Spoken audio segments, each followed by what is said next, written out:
Hello, everyone. As you just heard, this meeting is being recorded, and I'll make sure I remind everybody as this meeting goes on that it is being recorded. I am Samuel Zanheimer. I'm the consultant side project manager for the Ventura County Active Transportation Plan, and tonight is our second community meeting. So I'm going to get this going and introduce the whole team. Tim, if you could go to the next slide. So I just want to do some brief introductions. We have Christopher Kerrigan, if I've butchered that name completely, the Director of Roads and Transportation for Ventura County Public Works. We have Glenn DeRossett, the Advanced Planning and Permits Manager for Roads and Transportation for the County of Ventura. We have Darren Arrieta, who's the Project Manager from the county on this one, who's also from Roads and Transportation. We have Jim Redmiller, who's a technician for Roads and Transportation. We have myself, Samuel Zanheimer, the project manager on the ALTA planning and design side. We are the consultants tasked with creating the active transportation plan. And I have with me my associate, Tim Bevins, who will help lead us through talking about active transportation facilities, different scenarios and tools that we utilize while we work on this active transportation plan. Next slide, Tim.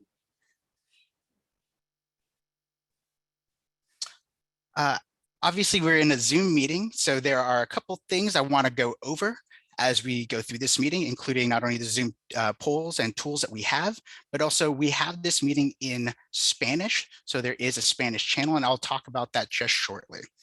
If you can move to the next slide. So yes, we are participating today, and if you have the ability, please rename yourself. It's great to include your name and the community that you reside in. It helps us understand the context for each of your comments.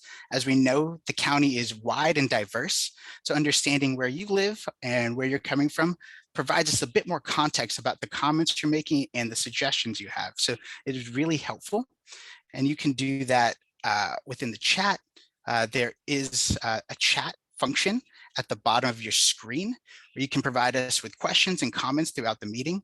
We are going to have a Q&A section at the end of the meeting, so please let us know at that time. We'll be opening it up for question and answer, be able to provide you a little bit more context. We have you all muted right now, and that will be undone as we get to that portion of the meeting. And just as a reminder, this meeting is being recorded, so and I'll make sure to remind us throughout the meeting that it is being recorded. So if you can go to the next slide, Tim. As I was talking about, this meeting is not only in English, but it does have a Spanish channel as well. So if you look at the bottom of your screen, you'll notice that there is an interpretation button.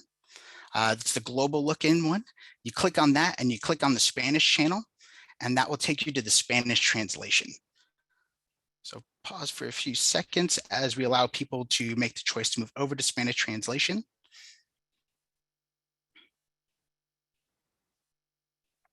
Alba or Carlos, do you guys want to make a quick Spanish announcement about that?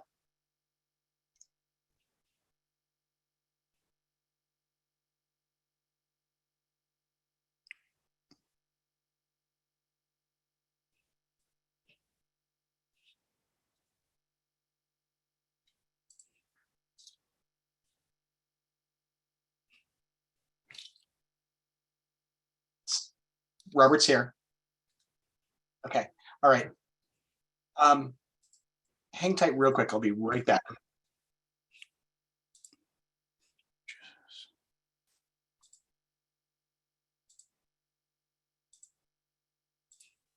All right. Sorry for the technical difficulty, folks. Let me just make sure that that link is working for the Jamboard, which I will discuss shortly. Robert is fixing and making sure that our Spanish translation channel is working. So I'm sorry for the delay.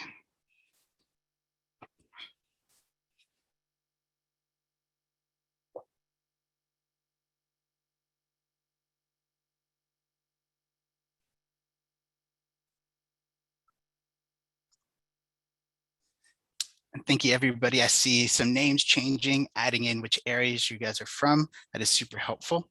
Thank you again for that. And throughout this one, please be sure that you can comment on the chat function, provide us with questions. We'll address them at the end of this meeting. Thank you so much. It looks like the Spanish translation should be working now. So I'm going to ask Tim to go to the next slide, and we can talk about the other tools that we'll be using tonight. And one of them is the Jamboard. So this tool, you can click on the link that's in the chat, and it allows you to comment on a separate window the slides that we're presenting tonight when we get to the interactive portion. On those slides, you can use the sticky note function. You'll see it on the left side of your screen. To click on that and drop a comment directly on those slides that you see. And you can navigate your slides by the top windows or the top arrows at the very top, cycling through the slides that we have as part of the interactive part of this presentation. So get yourself familiar with that. Allow yourself the ability to click on those, add some notes, add some directed comments. It really helps us as we're going through the process to have your direct input on those pages so we can really see what you're thinking about the facilities that we go over, some of the other elements that we talk about, and give some context to any comments. So we'll be using that, and I'll be dropping in the link to this to the Jamboard multiple times throughout this presentation. Next slide. And one other tool we'll be using is the Zoom polls. So just to get us started, Robert, if you could open up the first poll. And we're just trying to figure out exactly how you guys heard about the meeting, because it's important to us to make sure that our outreach reaches as many people as possible. So understanding how you guys heard about it is really helpful in us on how we spend our ad dollars, where we target our future outreach, and making sure we can get the word out to as many people as possible. So there are multiple options on this one.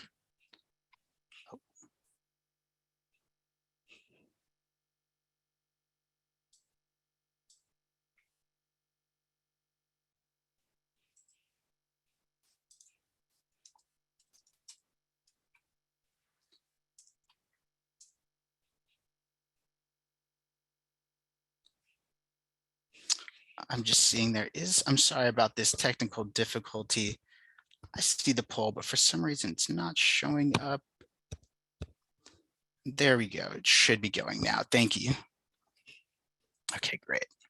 Sorry about that. We might be a few years into this pandemic, but there are still technical difficulties. Appreciate your patience with them.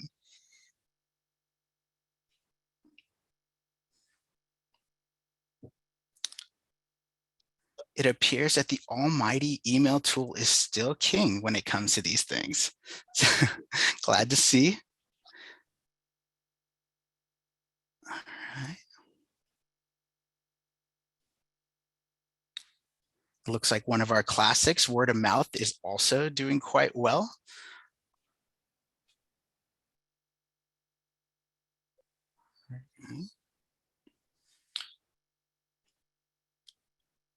So we're getting close to full participation. If you haven't participated yet, please put in your answer. We're going to be closing the poll very shortly.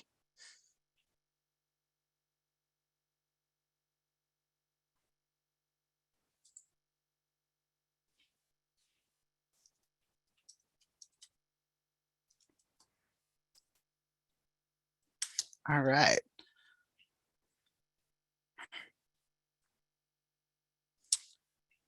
Awesome. So we can see that email was the most common way people heard about it. Next was word of mouth, and then social media. So thank you guys so much. And somebody saw our newspaper ad as well. I'm glad to see that there was some traction there. And that's really good information for us as we continue to move forward with this one. So appreciate all your responses. And if we can move to the next slide. So I just want to talk about tonight's agenda. We're going to do a bit of review about what's happened to date. We're going to talk about the active transportation planning facilities and techniques, as well as the interactive input activity that we talked about, both using the Zoom polls and the Jamboard, as well as your comments from the comment section or the chat function. And then I'm going to also talk about the next steps, and then we'll open it up for questions at the end. Next slide. One more slide. Before we hop into this, the overall meeting, I did want to kind of just cover one important element, is just making sure we're all on the same page about active transportation. We are talking about primarily human-powered energy, so walking and biking. This does also include mobility devices such as motorized-powered wheelchairs. And as we've seen recently, e-assist bikes have become prevalent in this realm. So that is all considered part of the active transportation when we refer to active transportation. Next slide. And I just want to also just recenter us to the county's vision for this plan. The County of Ventura Active Transportation Plan will serve as a roadmap for implementation of active transportation facilities within the unincorporated County of Ventura. This plan will be building upon existing planning efforts to create safe and convenient active transportation network that connects more people to jobs, goods, services, public transportation network without the use of a vehicle.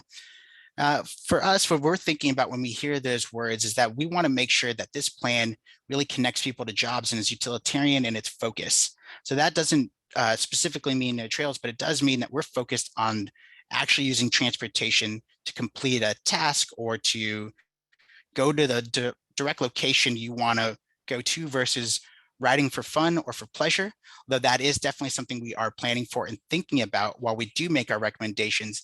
This plan is primarily focused on using transportation as a tool and as our primary mode of transportation. So we're really thinking about how we work and utilize transportation or active transportation on a daily basis.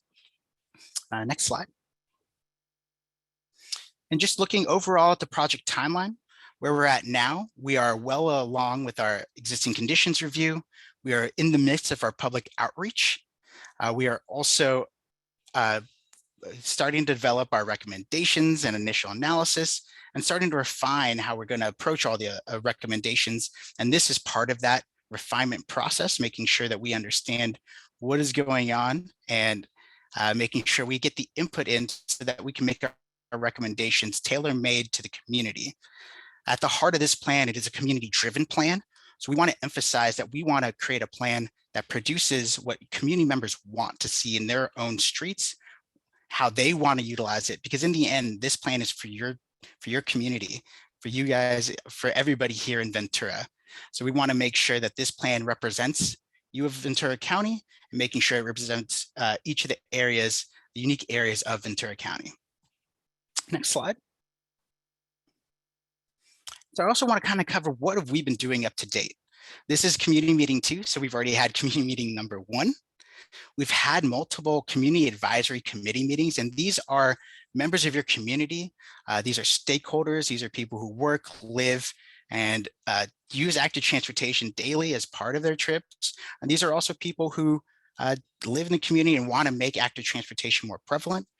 So we have community members from all 5 supervisory districts. We have one CAC or community advisory committee per supervisory district, and they're spread out through all the different areas within each of those districts. In order to also receive more in-person public outreach, we have been attending multiple community events and soliciting outreach. That image to the right is an event we attended in Fillmore. We've attended events along with our sub-consultants working with us, Bike Ventura County. We've attended multiple different community events throughout Ventura County so far, and you'll be seeing us out there throughout the summer and into fall doing more community outreach. So look out for us, look out for Bike Ventura County when we're at those events. Provide us with more input when you can. Additionally, we performed walk audits throughout the county. You can see here that this was a walk audit we conducted in Ojai. That is both me and Darren Harrietta, our 2 project managers, as we explore the streets of Ojai, really looking at what is the existing infrastructure and how can we improve it to make active transportation a feasible option for daily life and travel. Tim, on the next slide. And not only have we been doing in the field public outreach, in the field observations, we've also been using a lot of data analysis, and we've been starting to build ourselves out to creating an understanding of the existing conditions of the community. That means collision mapping, understanding what are the existing proposed bikeways, where are there sidewalk gaps, a better understanding of the transit stops and network. And then also as part of this, we have safe routes to school. So we've been looking at schools throughout the county as part of this one. 35 schools we visited and looked at as part of this active transportation plan. And as we're talking, we have developed at least the initial part of our project recommendations, and we're starting the refinement process as we continue to receive public outreach and public input. Next slide. One more slide, Tim. And just to recenter us on thinking about are the facilities, the roads that we're thinking about when we're thinking about this active transportation plan. We're looking at the unincorporated county roadways. So these are roadways outside of cities that aren't Caltrans right away. That's over 500 center line miles. So 500 miles of roadway that we are covering part of this project. So a lot of recommendations are going to be out there. We're going to be looking at different streets to see their applicability for active transportation projects. And so we're studying quite a bit of land and quite a bit of roadway. So there'll be a ton of recommendations in this plan for this projects. Next slide, Tim. And while we are focused on the unincorporated county maintained roads, we do understand that that is not in a vacuum and that we have to and make sure that we connect to the existing and planned facilities in cities and by VCTC. So making sure that we are considering the regional connections and the connections in the cities is an important part of this planning effort, because for people riding and walking, it really doesn't matter if you are if you're in the unincorporated county or near a city. All you care about is your total trip. And so what we're really trying to do is make sure that it's a seamless trip, that we can connect to the existing facilities in the cities, making sure we amplify the network and build upon existing planning efforts and the existing roadway work that's been done. There's a lot of Class 2 striping out there already. So we want to make sure we build on that and make sure that we complete networks and get people to where they want to go. Next slide. I'm actually going to be transitioning this one over to Tim to talk about the facilities and techniques. I'm going to also drop that Jamboard link one more time in there to really remind you guys that that is another tool that we have tonight. So while Tim is talking, feel free to start commenting on the Jamboard using the sticky notes as he's going through the slides and is talking about the active transportation facility. So thank you, Tim. I'm going to pass this over to you. Excellent. Thank you, Sam. And hi, everybody. Thank you for being with us. As Sam alluded to at the top, part of what we'd like to do today is help inform our project design and our recommendations team, equip them with preferences and desires related to active transportation throughout the county. This is information that's going to help our team make accurate and appropriate recommendations. So of course, we're looking at demand, we're looking at context, and we're looking at safety. But of course, we also want to inform the facility types by community preference and what folks would like to see in their neighborhoods where they live or where they work or where they play. So part of what we're going to do today is talk about bicycle and pedestrian facilities, about their distinctions, their benefits, their trade-offs. And then we want to ask you via poll what works best where you live. And then this goes back to what Sam said at the top, where it's helpful for us to have someone's either zip code or the community that you live in or the community that you're representing included in your either your Jamboard comment or your poll response or your comment via Zoom, so that we can kind of track that your comment to the location that is being considered. So with that said, I'm going to talk about pedestrian first, then I'll talk about cyclists, and then I'll talk about a couple of different points of distinctions and trade-offs. So pedestrian facilities, this is one that we're all probably familiar with. And part of the toolkit that we're looking at for the pathway that one is actually moving along as a pedestrian are sidewalks adjacent to curbs. So on the left, you can see that that's a typical sidewalk in Ventura County that's around 4 feet, give or take, depending on the site and the right-of-way context. This is your standard sidewalk, and not, you know, there is room for either improvement or changing things related to the site context itself. So for example, the next image to the right, a sidewalk with a parkway. This is something that we'll oftentimes use on higher volume roadways to provide a little bit of a buffer between the pedestrian and vehicles moving. It oftentimes can be planted with trees as well, which help to provide shade and comfort and also protect people from oncoming traffic. To the right of that is asphalt, or DG, which stands for decomposed granite. That's a pathway. And as you can see here, there is no curb, edge, or gutter. So this is something that at times can be valuable in more rural settings, which of course we see in Ventura County. And then colored sidewalks or pathways. This is a treatment that we use in some special areas to either help elevate the experience or make it feel as if you're entering into a special region or something along those lines. So I believe we have a poll set up for this slide that should pop up. And of course, you're welcome to mark up the Jamboard as well. But we'd like to hear, and we'll just pause briefly on each of these. And what we're trying to tease out is either preferences or conversely, what you feel does not work in Ventura County or within your specific neighborhood. So that, again, our project team can reference this later on. Something I want to add to Tim's about the card sidewalk is been receiving from the community advisory committee that a lot of people feel that sidewalks might not be aesthetically pleasing in their community. And so we wanted to give that option of adding the safety while keeping the aesthetics idea there as well. And that's one of the reasons why we're curious about that and how people feel. Yeah, good point, Darren. Our goal here is to, of course, provide continuity and safety, but also just have things fit in and not stick out. So curious what you think.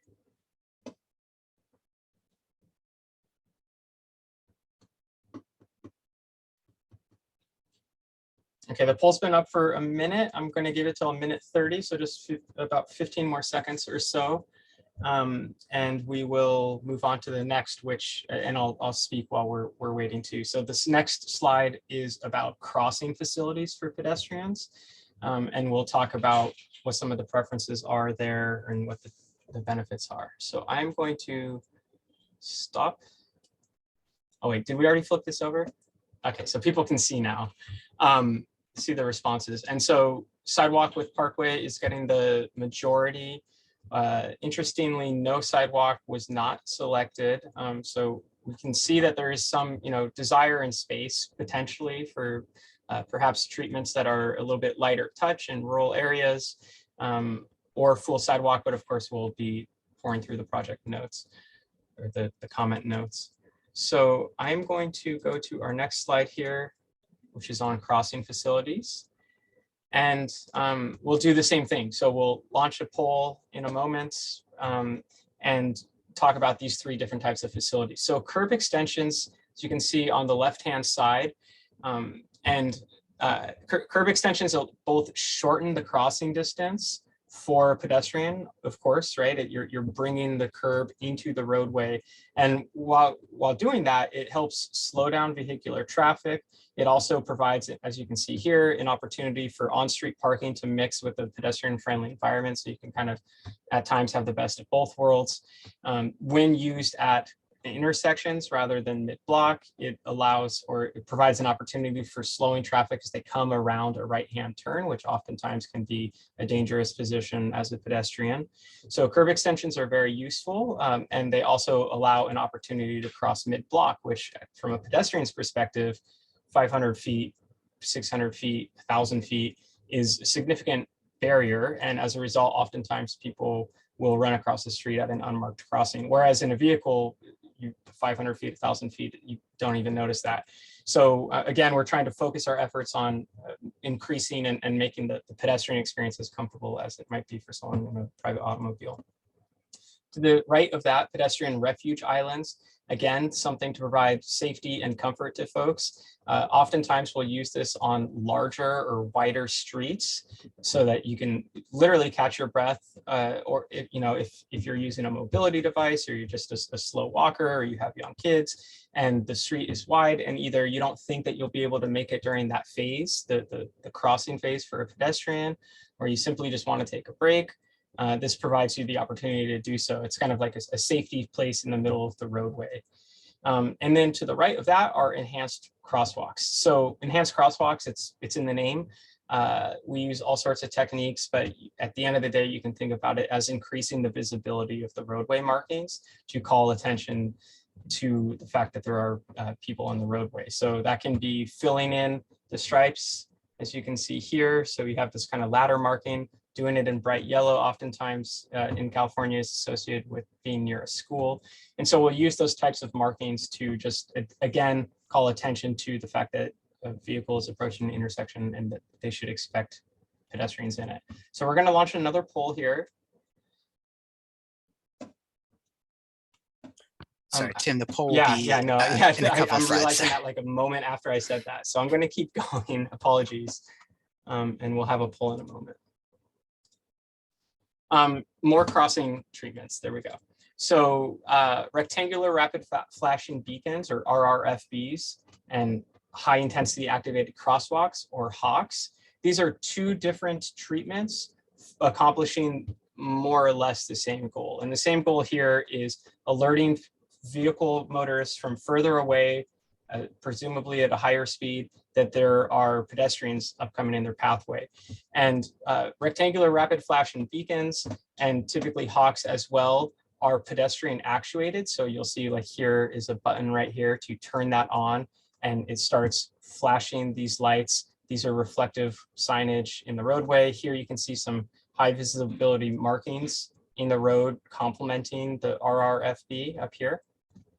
And then, so this commonly is used at a smaller street scale, and then HAWKs are used typically at a larger street scale. And you can see that the pole itself is higher up into the air. Sometimes those are automated, and those will just be on a signal phase, just like street lights, or they'll be pedestrian actuated as well by pushing a button.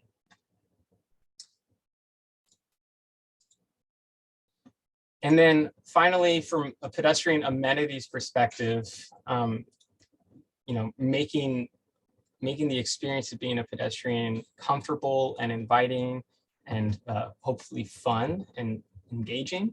These are some of the options that we're considering here in Ventura County. So transit shelters means, excuse me, I apologize, not simply just a shelter at a bus stop.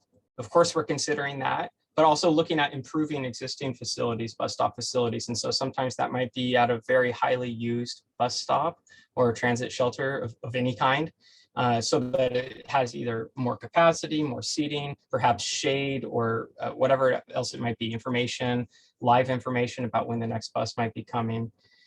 Shade structures, particularly in some areas of Ventura County where it gets quite hot and gets beaten down by the summer sun. Looking at shade structures, again, in strategic locations. So that might even be near a transit shelter, but oftentimes it can be in an outdoor mall or a small shopping area, something along those lines. Think about like a small little commercial area, a couple blocks or less. Pedestrian only streets or plazas. This is literally taking over the right of way, either for some duration of time or permanently. And it could be a full street. Sometimes it could just be a lane. You may have seen this, Santa Barbara's State Street, for example, or even Main Street in Ventura City are good examples of this, of turning the roadway into a pedestrian-only space. And oftentimes this has pretty good returns for the business community, which again, part of the pedestrian experience is giving people a place to stay and making people feel comfortable and inviting. So by doing these, we're able to increase the dwell time, we call it, as a term of art, of the pedestrian in that area in order to make a place feel more vital and more welcoming on the human scale. Okay, now this is the Zoom poll that I was alluding to earlier. So with all that said, from a pedestrian perspective, and we'll go into cycling in a moment, but we're curious from a pedestrian perspective what you would like to see in your community. So of course, there's also another option on the that you can just chat in, tell us if there's anything else that you might be considering or that you would like to see in your community. But otherwise, there's multiple choice as well.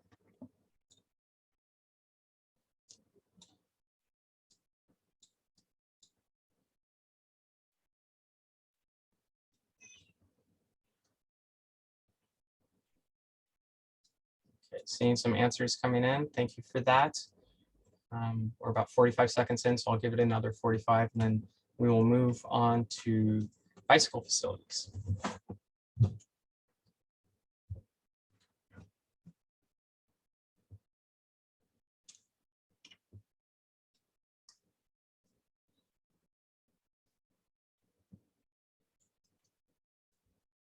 Okay, I'm going to share the poll in a moment. I want to make sure everyone's got space or had an opportunity. Okay, so I'm going to end and flip it over so folks can see. And as you can see, what's interesting is pedestrian beacons and signals at major roads and crossings. So that's the RRFBs and Hawk signals. We, as Sam mentioned, we'll have some conversation in a moment once we kind of make our way through this polling effort. But I'm very curious to hear about people's experience with these facilities, what they liked, what they don't like, why people think that the pedestrian beacon and is something that they would like to see in Ventura County. You know, what it is about pedestrian-only streets that either worked for you, or conversely, again, if you did not vote for pedestrian-only streets, for example, what it is about them that you feel might not be the right application for Ventura County. All of this information is really important and valuable for us. I want to say one more thing, Tim, before you Yes. head out. Go to the next section. Yeah, the pedestrian-only streets is something that's surprising to us. So please provide comments on where you might like those. And later we'll provide a link to our website where they can be shared, where people can drop in on our map where they might be might want those. But that's something that we added for this meeting we haven't talked about before. So be curious where people might be interested. Yeah, as you can tell, you know, the goal of this meeting, part of what we're doing here is to really tease out the desires and the wants and the needs of folks like you on this call. So thank you. And yeah, Sam will kind of dig into some of these preferences in a moment. But before we do that, I'm going to talk about bicycle facilities. Again, I'm going to go through some of the facilities just so that we're all on the same page about what to expect and what we're considering as part of the you know, the suite of options that we are going to be using when preparing recommendations for the county. So I'm going to go in order. There are 4 types of core bicycle facilities that we're considering. They don't actually go in, you know, order of like least impactful to most impactful, or like worst to nicest. The numbers are a little odd, but a class 1 facility is a bicycle path.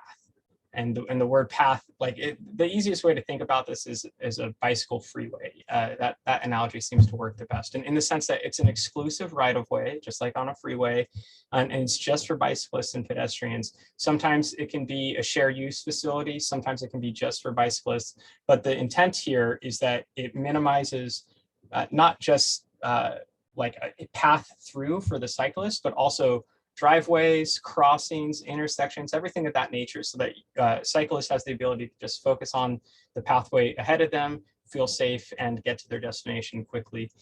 So this is something that we try to use wherever we can. It's also takes a lot of space, it's expensive, and there are engineering constraints associated with it. But class 1 bicycle facilities are one of the core things that we are looking at here. The second is a bicycle lane. So this is a class 2, you know, if people say anything about riding in the roadway on a bike, they're typically referring to a bike lane. Dedicated space for a cyclist to ride on the street. You can even see this person, if you squint in the shadow, popping a wheelie for us as we took that photo, riding here on a striped bicycle lane on a 2-lane roadway. So that's just a standard bike lane, typically 5-ish feet, depending, and sometimes we'll put buffers on them, which you'll see in a moment as well. Okay, so the third up in our series is a bicycle route. Bicycle routes are signified by this marking, the chevron with the bicycle beneath it. We call this a sharrow commonly. So this is for a shared street. Oftentimes we'll use this in a more residential application, as you can see here, where there may not be the dedicated space to have a striped bicycle lane and a travel lane for vehicles, or 2 travel lanes for vehicles, 2 striped bicycle lanes. And so they allow us to fit in bicycle accommodations where the other 2 facilities I mentioned, or the next one I'm going to, might not fit otherwise. And then what it allows us to do is have a kind of a connection to a larger facility. So you can kind of think of these oftentimes as feeders. So if, to get you to that class 2 or class 1 bicycle facility, sometimes we can use class 3 bicycle routes to help slow things down and position cyclists. One thing to note that's very intentional about bicycle route design is that the marking is kind of into the second third of the roadway. It's not off to the edge where a bicycle lane marking might be. And the intention there is to position the cyclist in a way that they are visible and very visible to drivers. And that roadway marking is right dead center as well, so that everyone is on the same page that they should be expecting to see cyclists in the roadway. The 4th facility is a separated bikeway. So separated bikeway is kind of like the on-street version of the class 1 facility. So if you recall, the class 1 facility can be considered a bicycle freeway. This might be best thought of as a bicycle highway, in the sense that there are opportunities for turning for vehicles, but when there is a straightaway, the bicycle lane itself, the pathway that the cyclist is traveling, is separated by some sort of physical object. Now, that could be a curb, it could be parked cars. You'll see some of these in the images that you'll see in a moment. Or it could be bollards like this. And those can be removed to accommodate driveway access, whatever it might be. But on whole, on balance, the intent here is to provide physical separation that really helps lower the barrier entry to someone riding on a bicycle in the roadway. Part of our goal here is to reduce stress and to, excuse me, and to make people feel comfortable of all ages and abilities. So not just folks that are dedicated cyclists or committed cyclists, people that ride every day, but sometimes folks may just ride once a year or twice a year or once a month, whatever that might be. And of course, we want to encourage them to get out more. We want to make them feel safe and have a pleasant time when they do. And so to that end, we provide, or we're at least considering these class 4 separated facilities to do just that. A tool that we use to analyze this and to determine which types of treatments might work in any given location is level of traffic stress. So in a nutshell, level of traffic stress is the exposure. It's kind of a function of lane width, vehicular speed, and the type of facility that's on the roadway. And when you add all those up and motor vehicle traffic volumes increase, and the separation between a person riding a bicycle, either like the lateral distance or if there's a physical object or not, as those decrease and motor vehicle volumes increase, then you have a higher level of stress, right? It's more stressful to ride your bicycle on an unmarked roadway with a lot of speeding cars than it is to ride your bicycle on a grade separated facility that has a bunch of trees separating you and cars, right? So it goes from class 4, which, as you can see here, is really for the dedicated cyclists, people that feel very comfortable and may have been riding for a long time. Whereas level of traffic stress 1 is something that's serving people of all ages and abilities and is approachable. Obviously, not every road in the county can receive this level of treatment. What we're trying to do, or sorry, this level of class 1 treatment, LTS 1, all around every single roadway of the county. What we're trying to do, much like we do with vehicular planning, is look for opportunities in networks to have a cohesive, safe, and comfortable network. So from a cycling perspective, what the intention there is to find ways to connect islands of low stress to one another. So if you have a couple communities with low stress networks within them, and there's a roadway separating, that's something that we can help evaluate and estimate if there's an opportunity to provide a low stress connection, so that then those 2 low stress islands become 1 low stress island. And as we build that network out, then we're able to have a more comfortable and inviting bicycle network. Okay, so with all that said, and now we are going to launch a poll that I mentioned earlier. And the goal here is to help us understand the treatment within the context. So for example, this first one, we're looking at bicycle lanes or bicycle facilities along a rural road. And we're curious which of these may feel most appropriate to you. So if we can launch that poll, and then I will talk about each of them. So a buffered bike lane, this is what I mentioned earlier as a class 2 facility. And you can see here, there's a little bit of paint buffer. And this typically is not as wide as the class 4 separated facility that I mentioned. And it allows, it's oftentimes an easier improvement to get in and to provide a little bit of buffer so that when cars are passing by a cyclist, they don't feel as if they're going so fast or as if they're getting buzzed. Paved shoulders are something that are being explored by our team in certain applications, particularly in agricultural or rural areas where the road itself is quite narrow. We know some of them have significant volumes of truck traffic or agricultural traffic. And so we're trying to see what we can do within that space. And so paved shoulders oftentimes act as de facto bicycle lanes. So they allow a space for a motor vehicleist to pull over if they need to in an emergency, and otherwise they provide a little bit of bicycle facility for someone riding on that lower volume roadway, as you can see here in this image. And of course, on the right is a separated bikeway. So here's an instance where you can see in the previous one, we were looking at those green bollards, and here are a little bit higher vertical delineators, these are called, and you can see the reflective tape on here and concrete curbs going along that edge. And the intent there, of course, is to provide a nice big space between someone riding their bicycle and a cyclist, or sorry, a driver, so that people feel more comfortable. Okay, so this is our rural road preference. I'm going to end the poll and share the results. And then we will move on to our next poll. And so we have most folks mentioning a separated bikeway with just one response talking about the paved shoulder, and then buffered bike lane coming second place. And I should mention, you know, of course, like in my mind, I'm saying first, second, third place. That's not necessarily what we're doing here. We're trying to tease out information and preferences.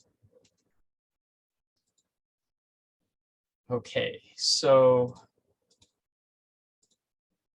I'm going to move on to our next one, which is on a residential street with parking just limited to one side of the road. So apologies, 1 second on the back end over here. Okay, so for a residential street with no parking on one side of the road, this is a situation where we're constrained, right? There's no parking on one side, so we know that there is a parking demand, right? On the other side, just inherently because there's only one side of the roadway with vehicular parking.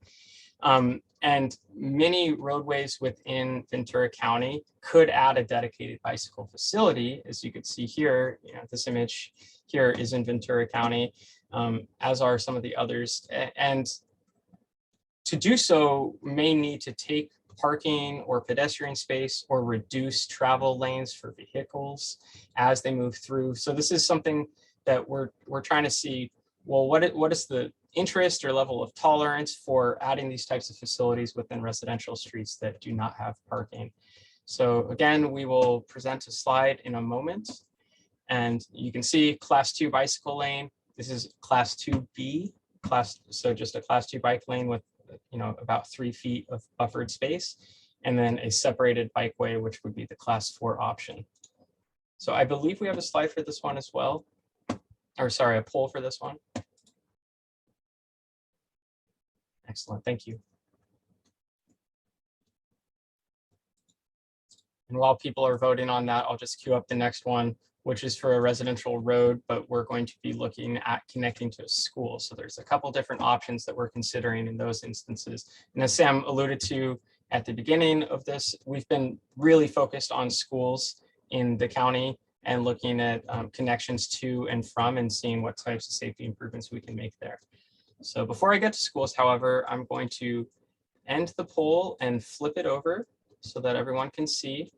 And we see an interesting preference here for buffered bike lanes. So kind of like straddling that line, right, of recognizing a little bit of more space, a little bit more breathing room is something nice and comfortable, but perhaps not at taking up too much of the right of way on an already constrained roadway in a residential area.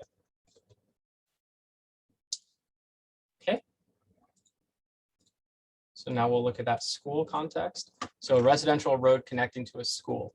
So when we're looking at the residential roads here in Ventura County that are either directly adjacent to a school or on a route, remember we were talking about we want to create low stress networks. So perhaps a road that is part of this low stress network that connects to a school.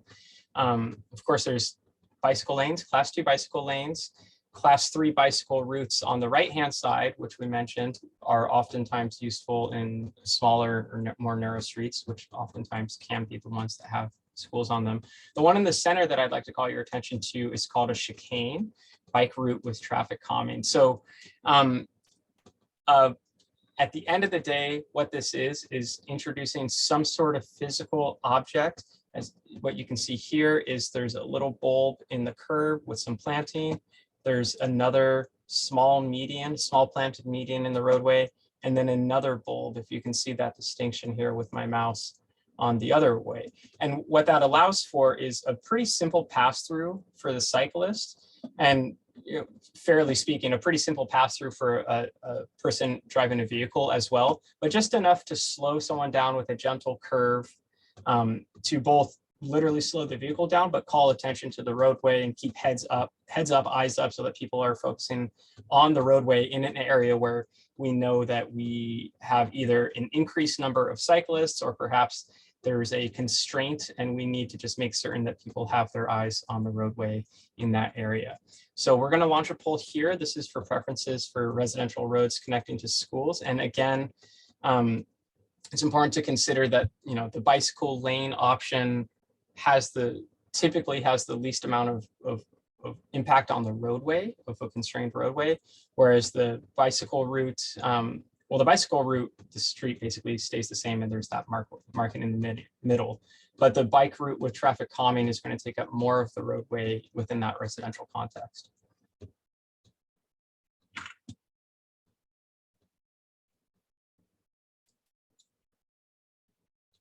Just leave it open for just a little bit longer.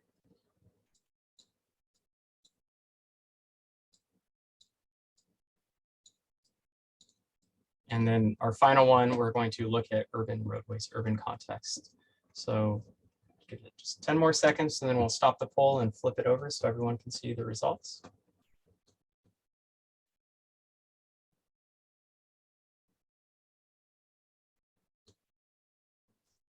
Great, thank you. So we see the bike route with traffic calming, the chicane. So this is interesting to hear. And it's a really nice treatment and something that we can definitely explore, particularly as we're approaching or within a mile, a half mile, a quarter mile of some of the schools in Ventura County. Okay, so I'm going to stop sharing. And we are going to move on to our last bicycle facility context question. So within an urban roadway context, there are different types of separations. So a buffered bicycle lane, separated bikeway, and this time I'm not going to go through them again. At this point, we're all familiar with the things that I've been saying, but a buffered bicycle lane is paint with some extra breathing room for cyclists.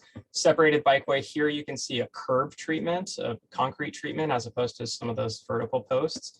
And here's a separated bicycle lane that also has vehicle parking. The vehicle parking is a great option, but it also can introduce a little bit more stress as opposed to something along this lines where the sight lines are clear. One thing I also want to mention as we launch the poll is that you can see here with the separated bikeway, these two green things are conflict striping is what we call them. They're roadway markings to alert drivers that there is a cyclist there.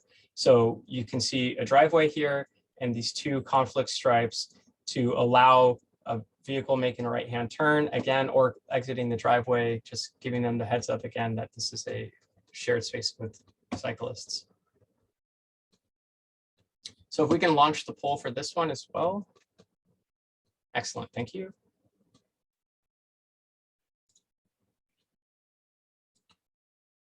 Give that just a second.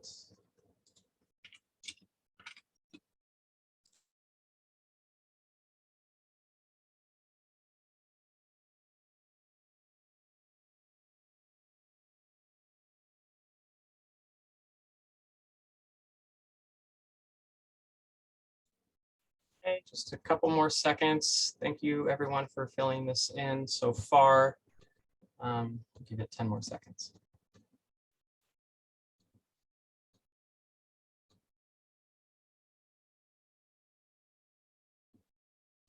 Okay, we'll end this poll and we'll share those results as well.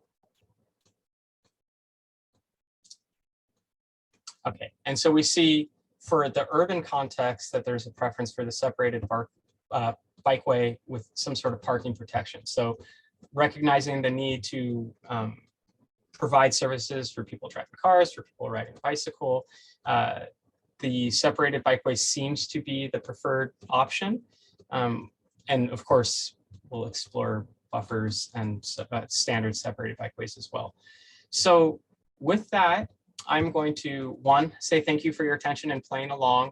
Two, we will be reviewing your notes on the Jamboard, as well as your chats and everything else. And three, we will open this up for discussion at the end so that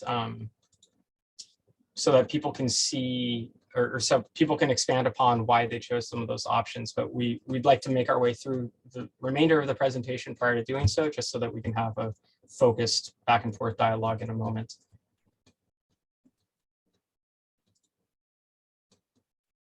So with that, I'll pass it over to Sam. Thank you so much, Tim. If you could move it over a couple, 2 slides, that'd be great. So I did want to talk about public input, which you're providing us tonight is amazing and unbelievably helpful in creating our recommendations and really understanding what you guys want to see in your community, or what everybody wants to see in their community. So I just want to make sure that we present all of the options we have to make public input and help us getting the word out. So we will be providing more opportunities and options for public input as we continue to move along. Tim, if you want to move to the next slide. So I'm just going to go over our future outreach opportunities. One, there's going to be 2 more community meetings like we're having tonight. That will be countywide and digital. The next one is pop-up events. We're going to be in the community at existing community events, on community rides, and other opportunities to collect public input directly and in person throughout the rest of the summer and into fall. Additionally, we'll be providing 5 small demonstration projects, which will be out in the community that we can receive public input on and ensure that you guys can experience, so that we can get direct understanding about how you like the facility and if you'd like to see it throughout the county, or at least within your home area.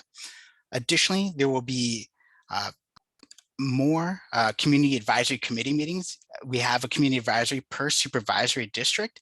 So we are meeting with them continuously, and we'll be meeting them throughout the rest of this year as we continue with public outreach.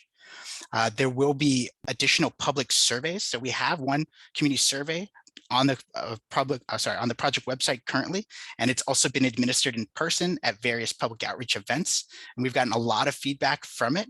We have over almost 300 responses in both English and Spanish. So it's been a really great tool in trying to understand how people navigate Ventura County currently through active transportation. And additionally, we have a public input map, which I'll cover in a little bit more detail shortly, but that has also given us over, I think it's at about 175 comments and points.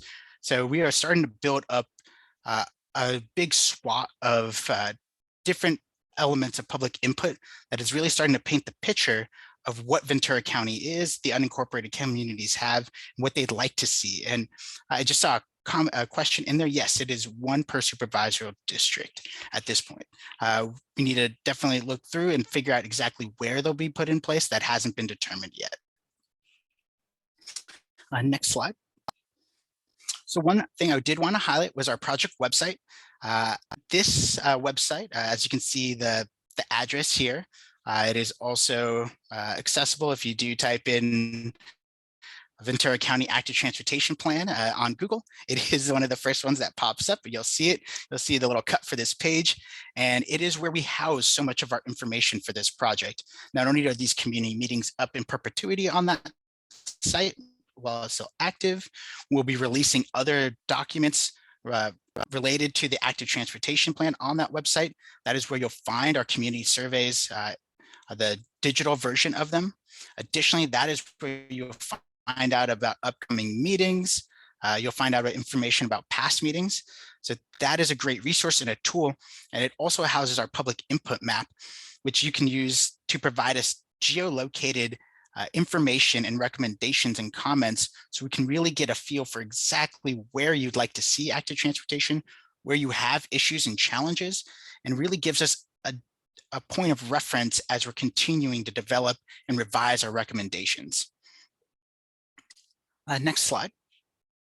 And I just want to touch on the community survey as we're talking about them. Right now, the first community survey is still up and will be up until about July.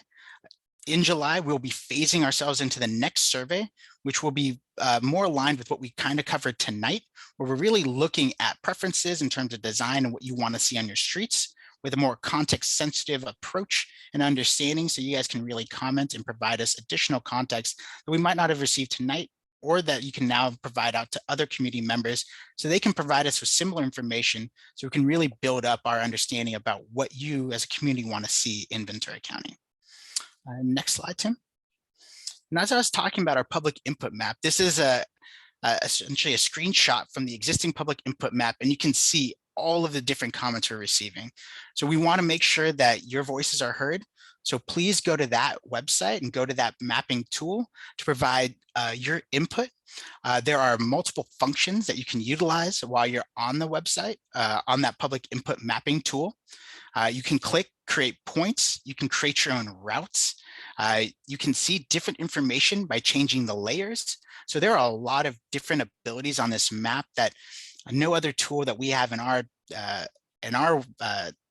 tool belt. I was going to say something more complex than that, but within the tool belt, this is one of a really important tool that we've been really utilizing and is really helpful as we're going through the recommendation process. On the next slide, Tim. And so you can see it covers the entire county, but what's really important is that it can zoom in and you can really look at the different layers. You can see the options to create a line, to show the pathway that you want to communicate, and it allows you to put in your comment directly on the slide so we can see it directly on the map, directly on the line that you're talking about, or the location that you specified. So it's a really helpful tool through this, but don't worry, we'll be out there in person as well. So we are complementing both our digital tools with our in-person outreach so that we can talk to you directly to hear exactly what you're experiencing in your community. And Tim, the next slide. Yeah, if I may, Sam, I also just want to mention too that the public input map is intentionally low friction, so it should be quite easy for folks. If it is not, however, our contacts are at the end of this. We can walk you through it. It's a really, really valuable resource, so we want to make sure that people feel comfortable using it. And if you don't, please reach out to our team and we'll make sure to record your comments. Similarly, the community survey that's on the website is only 8 questions long. Again, very low friction. So if you have, a contact or a friend or a listserv of folks that may be slightly interested but might not want to come to a community meeting, we'd still love to hear from them. Those are folks that we want to serve just the same as people that are showing up here. So please do share this website far and wide, because it is a real valuable backstop for us on the recommendation side. Yeah, and Tim provides a great point. We intentionally made sure that surveys and our tools that we're utilizing are all under 5-minute usage. So, You should be able to complete the survey in less than 5 minutes. You should be able to make a comment in less than 5 minutes. So all of those things are what we're thinking about to make sure that your time is utilized and respect your time that you spend making comments. And again, obviously tonight, which is a great help to us as we continue through this process. The next slide, Tim. So again, I just want to talk about the next steps.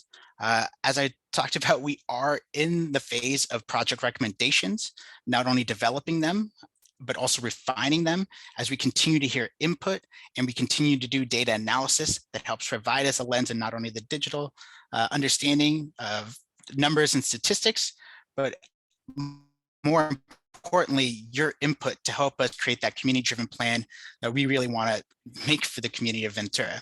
And it's part of the charge that we have is to make sure it's community-driven and representative of what you want. Additionally, we are actually creating the prioritization criteria for the pedestrian safe routes to school and other elements of this plan to make sure that we prioritize which projects will be built first, which ones will get dedicated funding first, and how we can go about implementing the plan to have the most effect to improve walking and biking in your communities as quickly as possible to have the most impact as possible. And as I talked about, we will be continuing to do our public outreach both in person and digitally. Be on the lookout for us at pop-up events or at community existing events. You'll see either myself or somebody from Alta or somebody from Bike Ventura County at those events that can talk to you about this plan and provide you with input, provide you with venues to provide input on this plan. And then the next slide, Tim. And this is where we're going to open it up for a bit of Q&A. Thank you guys so much, just to say off the bat, again, for providing your comments and providing context both on the Jamboard as I've been watching as Tim was presenting, and then also within the comments. We've been trying to respond to this as much as possible. So at this point in time, Robert, if you can unmute people so that they can speak, that'd be wonderful. And I'm also going to turn this over to Darren. I think he wants to also preface a few other comments from this meeting. Yeah, thank you, Sam. First, I very much appreciate everyone showing up tonight. It means a lot for us to be able to get this input. There's been a lot of eye-opening results from the polls that we're going to have to look into.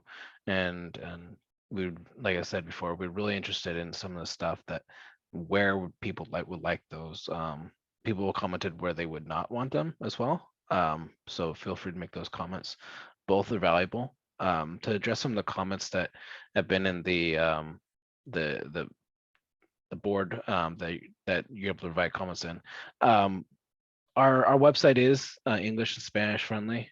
At the top of our website, there's a button to translate into Spanish.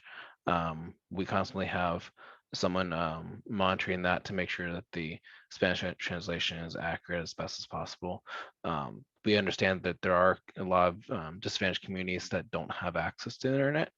The county does have options to for public libraries for people to access this as well. In addition, we've been working with our community advisory committee members on those specific communities to see what we can get paper surveys out there. So that way we can get as much input as we can, even if someone doesn't have the ability to access it through technology. The other thing is we, let me see some of the stuff. Someone commented about focusing on pedestrians rather than the bicyclist. Where? You know, that's great input to have. Some people want to focus that in residential areas. So we want to know exactly where you want us to focus on pedestrians, and you know, where bicyclists may be secondary, and where should we be focusing on bicyclists and not so much focus on pedestrians. An example would be Oxnard Plains. We don't have too much interest for pedestrians to walking along Lewis Road or Wainimi Road, but maybe that's the location where we focus on bicyclists. If so, what bike facilities do we need to have out there for the LTS that Tim has said? So we can't stress it enough that, like Sam had said, using that website and showing us in the public input map, because that's the best location of where you can provide where we need these improvements. And we're really trying to focus on having this plan as a public plan. The public makes the makes the plan. We're just ones writing it.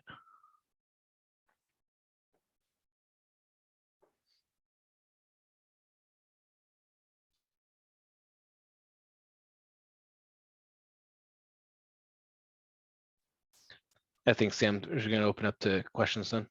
No. Yes, it is open for questions now. You do have to unmute yourself, the lower left corner. You should all be unmuted, or at least have the ability to unmute yourselves now if you do have any questions or additional comments that might not have been covered within your chat or on the Jamboard. So please, at this time, it's open. We're here for doing some Q&A right now, so let us know.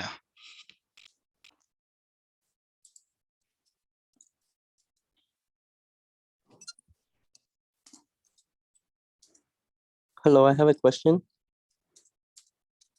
Yes. I just wanted to know if the bike paths, people in wheelchairs allowed on the bike paths? So there are a few different tools that we've been talking about tonight in terms of facilities.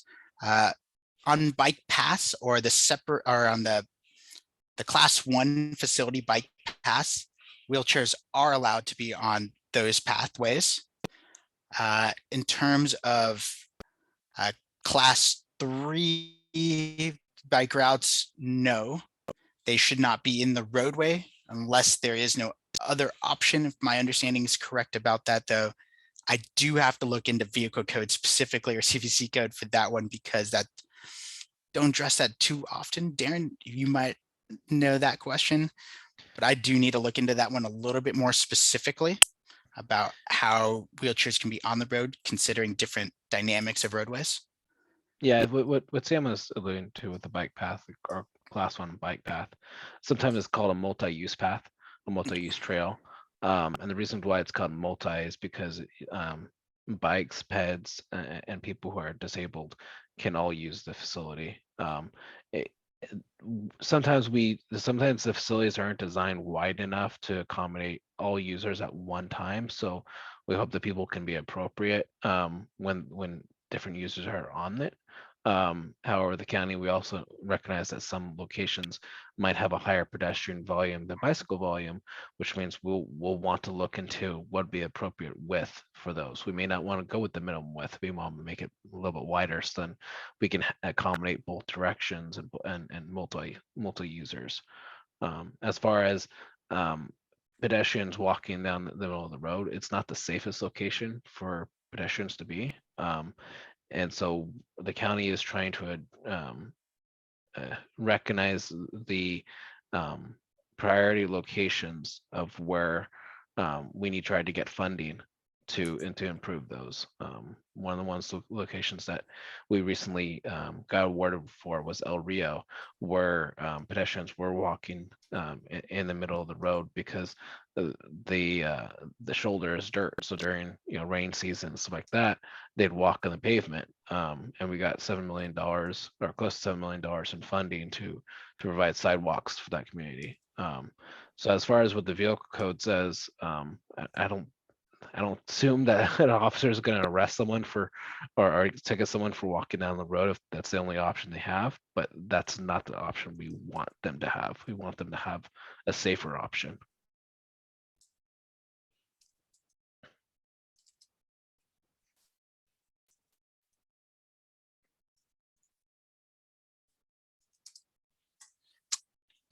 So much for that question, Hugo. Are there any other questions or comments this time Yes, I have a question. for Larry?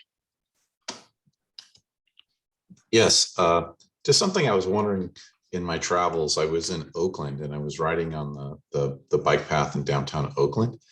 And I was really surprised at how much infrastructure they had given to scooters, electric scooters.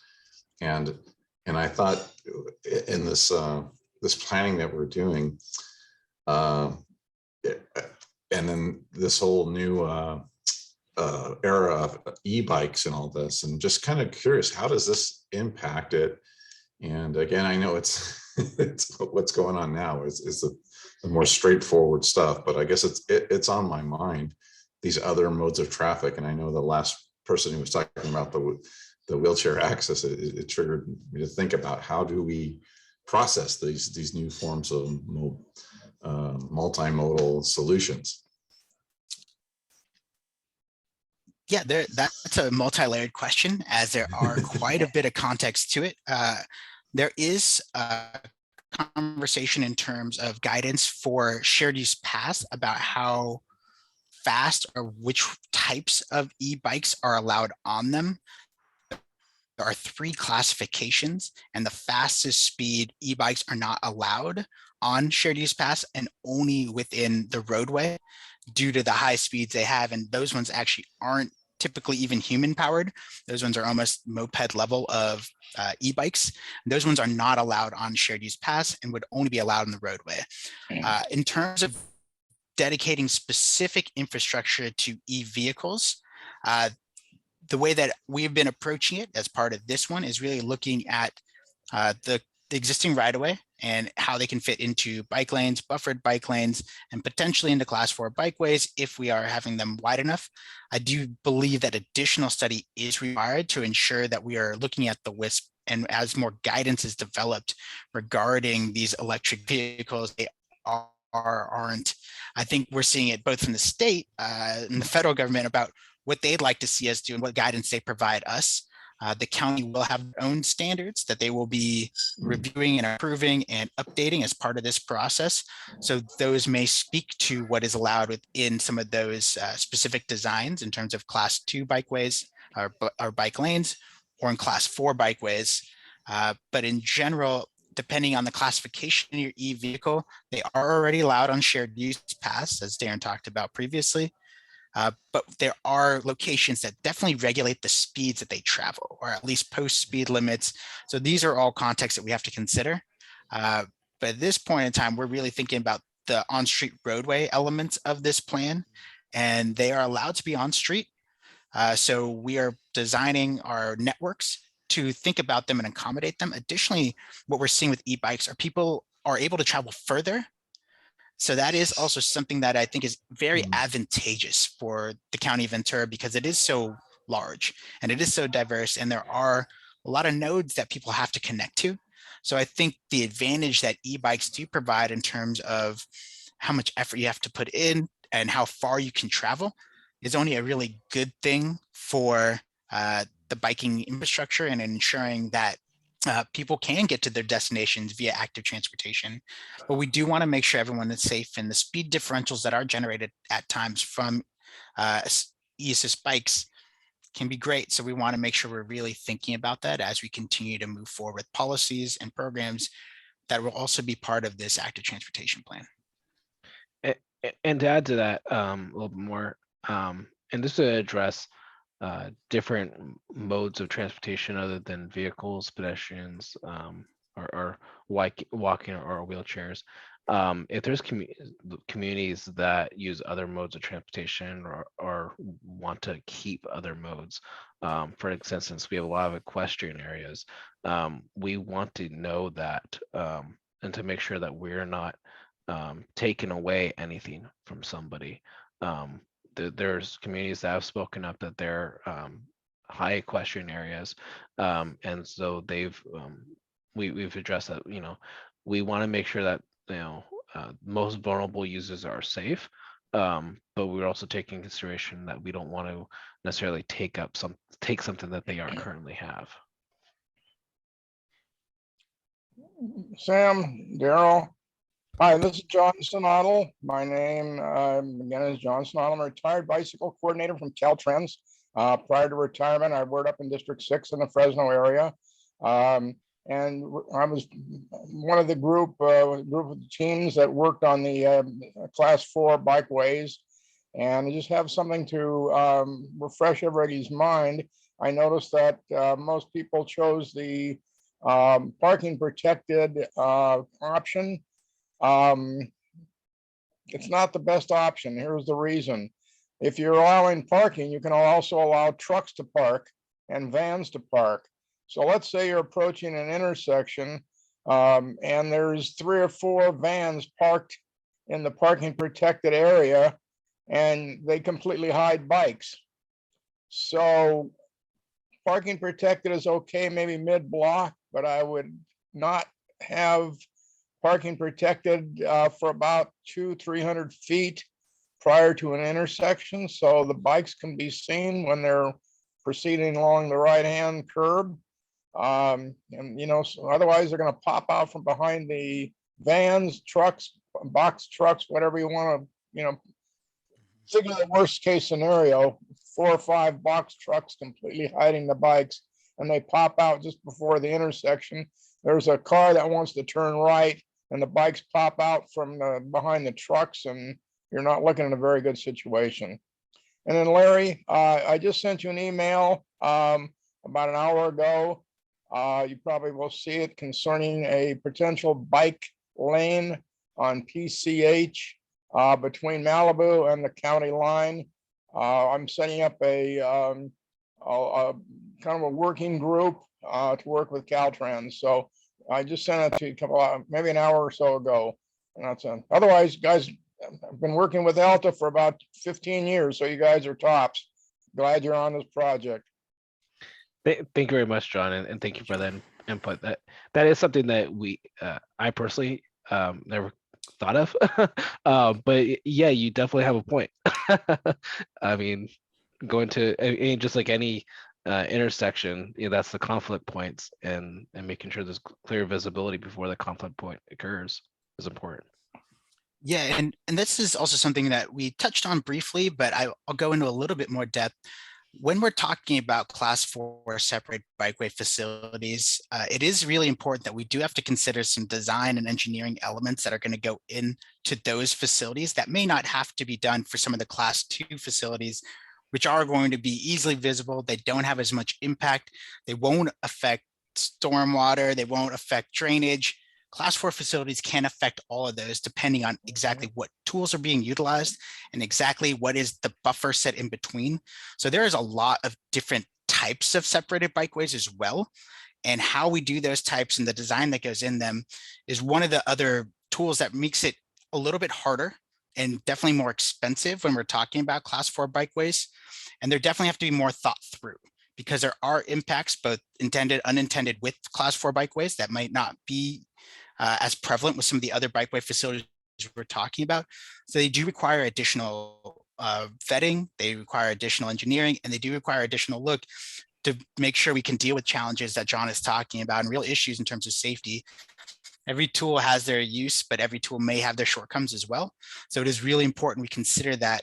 And when the county does look to potentially install class 4 bikeways, they will have to do extra work in evaluating their applicability and the type of class 4 bikeway they can utilize in that space. So there's a lot more context and context sensitivity for the class 4 treatment. And that is something that unfortunately probably won't be addressed specifically within this plan, but the county will be looking at it as they continue to implement this plan and the projects that are recommended.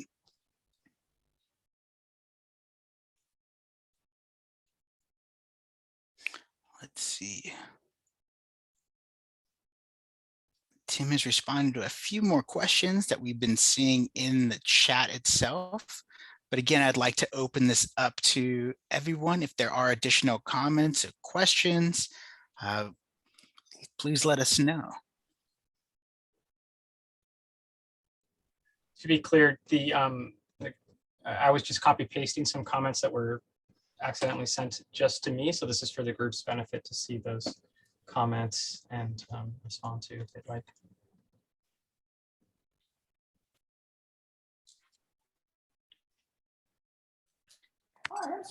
Hi, I do have a I see question. that comment in there about drainage. Sorry, of course. Go for it, Hugo. Sorry to interrupt. I just wanted to ask if this project also includes the Ventura County beaches. So this is the unincorporated roads of Ventura County that the plan will mostly address. However, we are, as a county, we are a regional agency for the entire county. And we are providing comments to the cities, to other jurisdictions. So if you have any comments and you want to provide it in the public input map, please do. We will pass those along to the agencies that can properly address those. Thank you.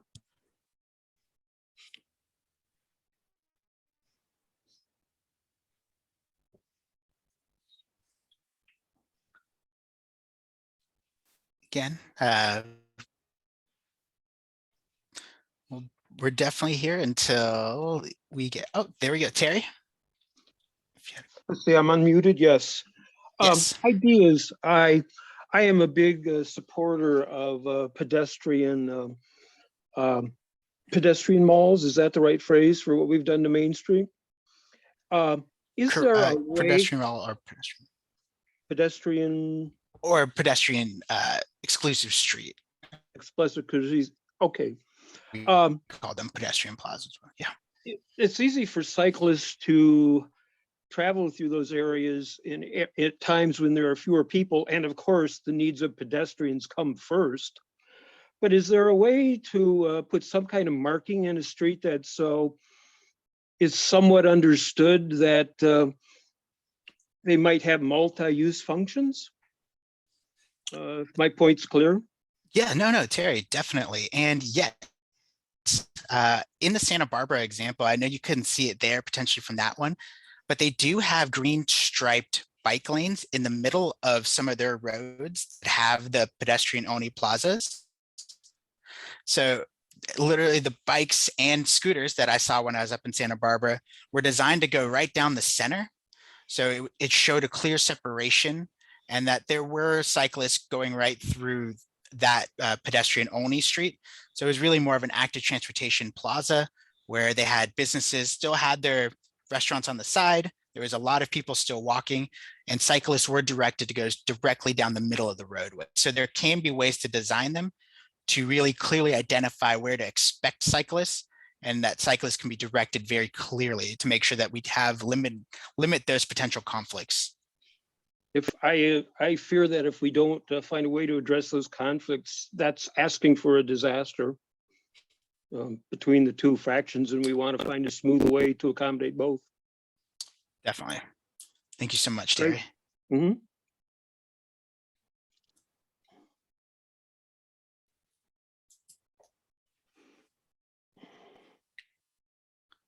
Again, if anybody has any questions or comments, it's a great time. But you also see my email address on the screen. Also, you can contact us through the project website. So if you do have any follow-up questions or comments, you can direct them directly to me or use our comment function that is on the project website.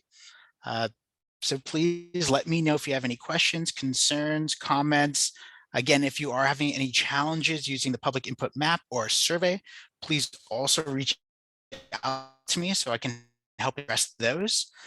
So again, I want to thank everybody for being here tonight, giving your time to this project and to us to give us a better understanding of your community. And I hope to be able to incorporate all of this input to make sure we create a plan that represents you as Ventura County.